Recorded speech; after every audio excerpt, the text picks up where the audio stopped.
Hello and welcome to the Healthy Gardening Channel with Jesse. Today we are going to be following up on Pakistan mulberry cuttings. We're going to be rooting Pakistan mulberry cuttings today in water. Here are some of our cuttings from a red Pakistan mulberry. These cuttings were taken more or less by emergency because a dog decided that he would go and chew a bunch of branches off of that Pakistan mulberry. So we had to figure out what we're going to do, and what we're going to do is go ahead and make cuttings from those branches that were chewed off. What we're going to do is we're using a couple of containers, okay, basic containers. I'm going to go ahead and put some water in this one. You can probably hear the water running, but this container is approximately a liter.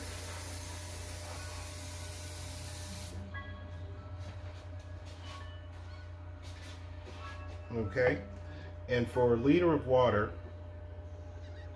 we have aspirin, 325 milligrams of acetyl salicylic acid, which is a primary ingredient in aspirin.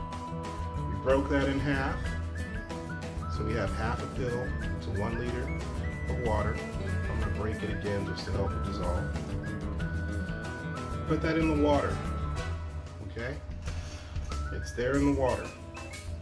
And we're going to go ahead and put our cuttings in that water.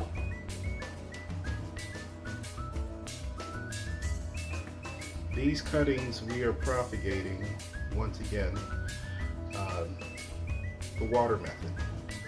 And this is an experiment, but we're going to see if it's true that just 1/2 of an aspirin per liter of water will allow these 3 mulberry cuttings to root. Once again, these are red Pakistani mulberries. Let's get those out of the way. And I have some more.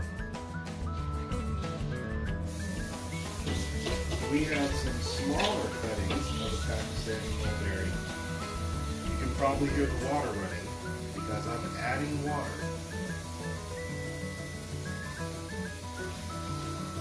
This first set of Pakistani mulberries was a little bit long. And there's an inverse proportion to the length between nodes and the success with cuttings. So for this particular cutting, here's a node, here's a node, here's a node. We have 3 nodes. Each one of those nodes is, well, here's another 4th node, but each of those nodes is 3 to 4 inches apart. Notice my first node, there's about a 1/2 inch to 1 inch of extra below there. You could cut it up to a 1/4 inch, but it's a clean cut at a 45-degree angle. Do you see that? Do you see it's clean at a 45-degree angle? Do you see that? That's very important. Now let's compare this cutting to another of my cuttings from the same tree. This cutting is much smaller. You see the diameter? This is the size that I much prefer. It's about the diameter of a pencil, roughly. From the diameter of a pencil to about the diameter of your ring finger or your middle finger is a great size. This is far smaller than a pencil. Okay, these are almost as thin as matchsticks. Not quite, but almost. Much thinner than a pencil. You can compare them one to the other right there. But I mentioned that the distance between nodes is inversely proportional to your success rate with your cutting. So what does that mean? Well, we've got nodes that are much closer. These nodes are spaced 1 to 2 inches apart. However, the thickness of your semi-hardwood cutting is directly proportional to your success rate, meaning that a thicker cutting of semi-hardwood is going to have a greater success rate than a thinner cutting. So what are we dealing with here? We've got two formulas that are opposite of one another. And so we're doing an experiment to see whether or not this optimal thickness and diameter, but the nodes are spaced a little farther than optimal, whether this will have a higher success rate with the cuttings than this, which has nodes that are spaced in the optimal spacing, but the semi-hardwood cutting itself is really skinny. It's much smaller than I would prefer. Okay, so we have the first group here. The minimum size and diameter is that of a pencil. Okay, up to this one, which is the size of probably diameter of a ring finger, or pinky, it's a ring finger size.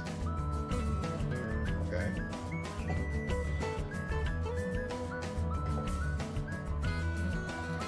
So this pitcher of water is significantly more water than we had previously. So we are going to add more aspirin.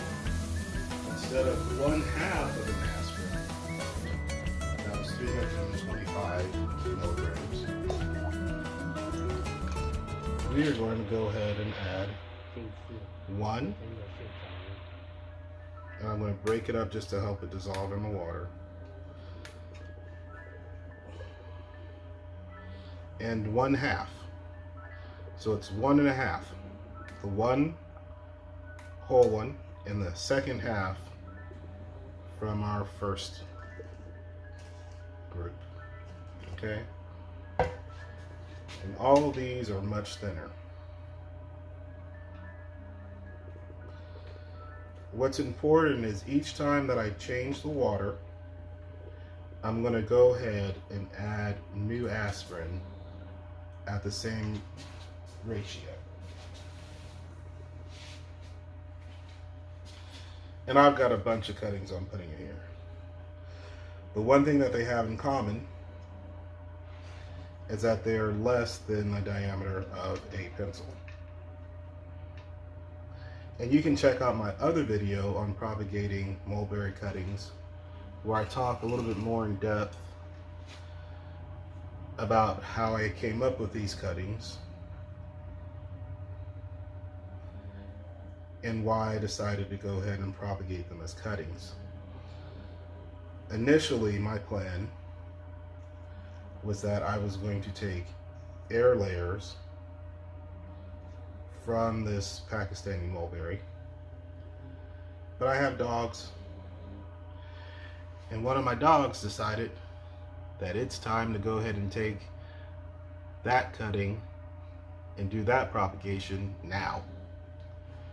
There's no use in waiting for the future to do something that you can do now.